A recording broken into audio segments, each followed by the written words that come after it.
I'm obsessed with looping animations, so when I find a new way to loop something, it's a big deal to me, and today we're going to talk about a brand new way to loop a movement in Blender. We are going to learn how to loop this movement, up, down, right, left, specifically the movement that these vector math nodes create. I've been making a couple animations with this week with some client work and some personal work, and it's extremely useful, especially when you're making loops. Just being able to make a movement go right to left or up and down continuously, seamlessly looping is extremely useful for motion graphics, and I finally figured out how to do it, and it's way more simple than I thought it could be. So today we are going to make this animation right here with the goal of practically learning how to loop the movement. Those clouds moving from right to left are controlled by a mapping node, and we are going to loop the movement that the mapping node creates. If you want to check out the project file for this, you can get it right now on Patreon, along with all of the exclusive content from project files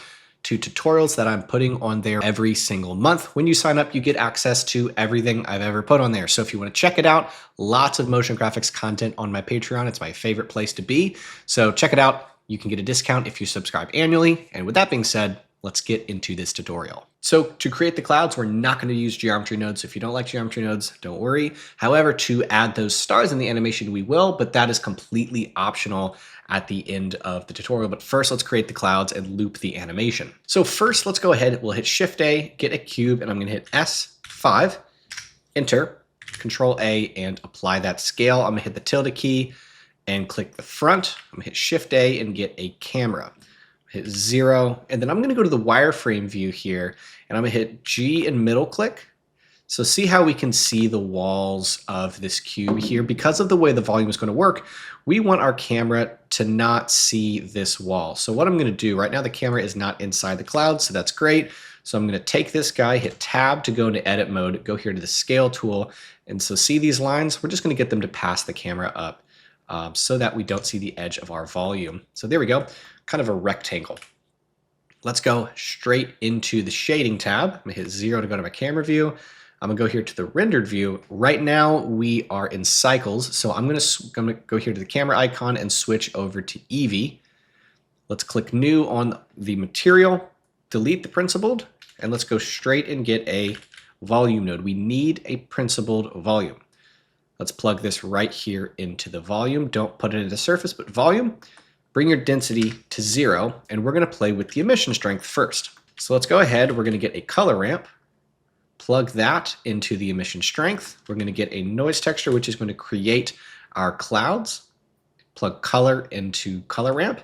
And then if you have the Node Wrangler add-on enabled, we're going to hit Control T or search up a mapping node in a texture coordinate and switch it over to object. This mapping node is what this whole tutorial is about. So first off, here on the color ramp, we're going to switch it to B-spline so the clouds are really smooth, and we're going to go ahead and get a second node here in the color ramp and bring that down to black as well. And then we're going to crunch these in a little bit so we start to see some detail over here. That's what we want. And then we can go ahead, bring the detail of the noise texture to 12, and then bring that scale down till we like how many clouds we have. So we're going to start just bringing in this color ramp, something like this. World brightness is gray, so right here on the world, just bring that down to black. And you may notice when we plug this into the emission strength, we no longer have a slider to say, hey, how strong do we want that to be? So to bring it back in a way, we're going to get a math node, and we're going to set it to multiply. What multiply is going to do is going to go whatever is here. Currently, it's just plugging into the strength. We're going to multiply that. In this case, we're going to multiply the strength. So it's really simple. We now have a strength, emission strength slider. So now we have this going here. Now you may notice, even if you go ahead and hit the render button, not the most detailed clouds. They're actually pretty passable, but not the best. So we're going to go here to the render settings. We are in Eevee, and we need to go to our volumes. Resolution, I'm going to switch to 1.2.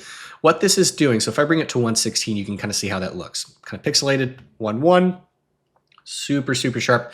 I tend to actually stay on 1.2, and I'm going to bring my steps down to 10. I kind of stress test this to see like how low my steps can be before you start noticing like actually noticeable loss in quality. It may be different on your computer. I don't know the intimate details of how the steps work, but for me, 1, 2, 10, and a distribution of 0.8 is my settings to make these clouds look good and render fast. So there you go.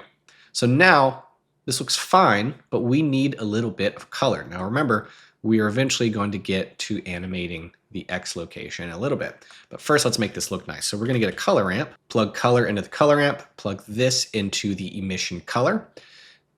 And then I'm just going to bring these guys in like this. And I am going to just pick 2 colors. Pick any color you want. I'm going to go with 2. If you want 1, you can just pick 1 color. In fact, if you just want 1 color, you can just pick it right over here.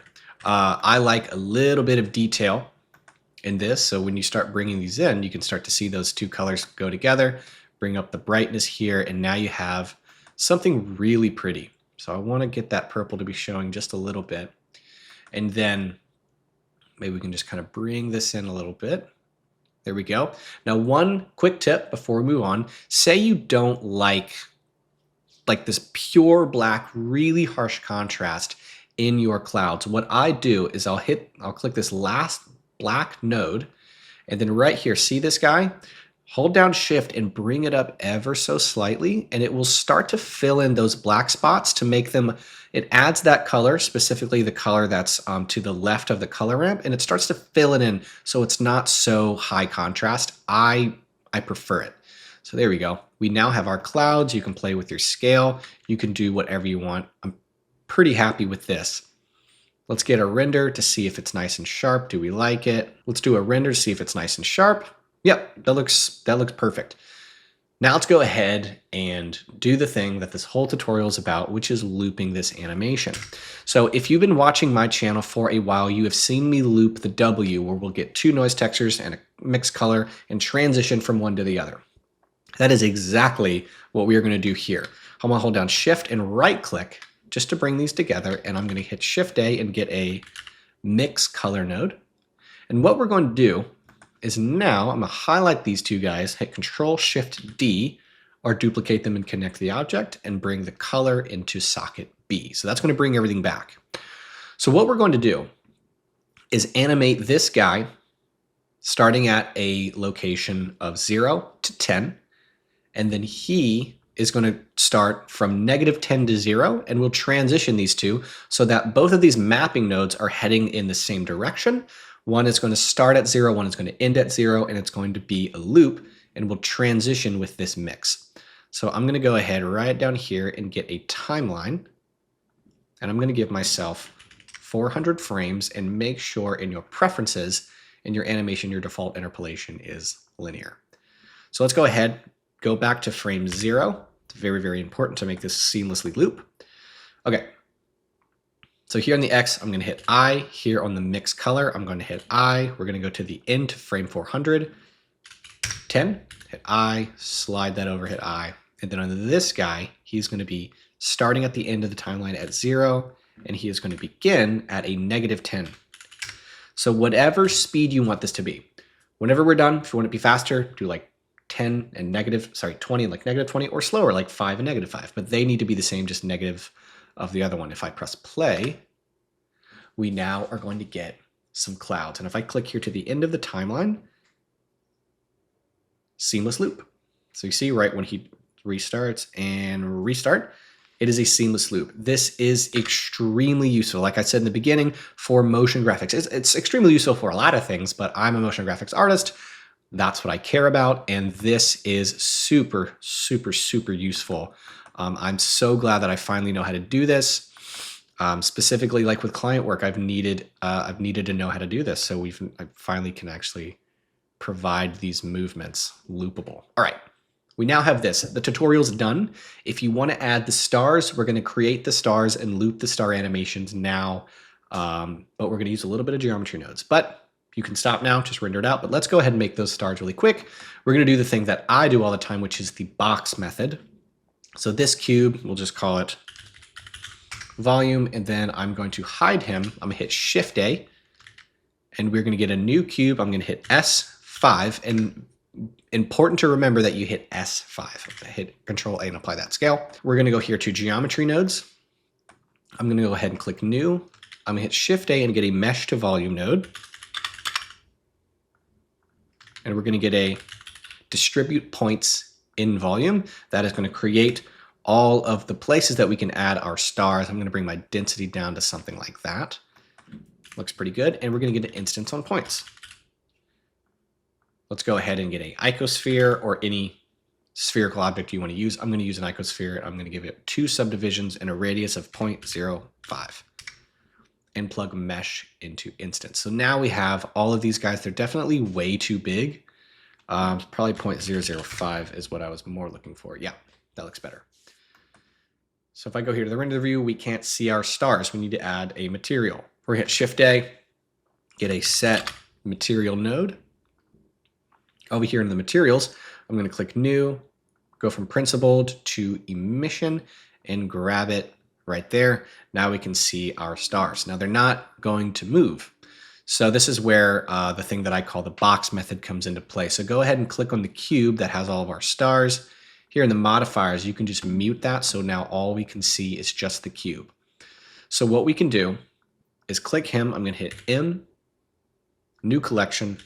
I'm just going to call the collection loop, enter, and then I'm going to hit Shift A, collection instance, loop, and then if you hold down Control, it will bring him to the very, very edge. You want to snap to the edge, and then I'm going to hit Alt-D and do the same thing, holding down Control, snapping it to the edge. So what's going to happen is the original instance moves with them. Now he is scaled at 5. So what we can do is we can just bring him to the -5. On the X, we can bring to the -5, and he will animate to the +5, but because these two are duplicates of each other, it will be a looping animation. So I'm going to go back to -5. Here in the timeline, go back to frame 0, get a keyframe, go to the very end to frame 400, and type 5. And I think that is the opposite direction that the clouds are moving, if I'm correct. I'm going to go ahead in the modifiers, check that. I think the stars are going, the stars are going the opposite direction. So go back to the cube that made all the stars, and we're going to redo the animation. I'm going to clear the keyframes, and we're going to start at +5 at frame 0. Add that keyframe, go to the very end, and do -5. Enter I. I'm just going to leave this into the video. Maybe it'll help you learn the box method a little bit more. But there we go. These are our stars.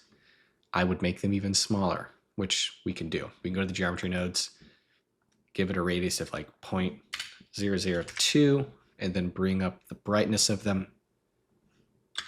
There we go. Now if I just go ahead and render an image, you get a beautiful scene. Stars are even too big here, but you can go ahead and add them however you want them to be. But this is a seamlessly looping animation. If we go to the very end, everything loops perfectly.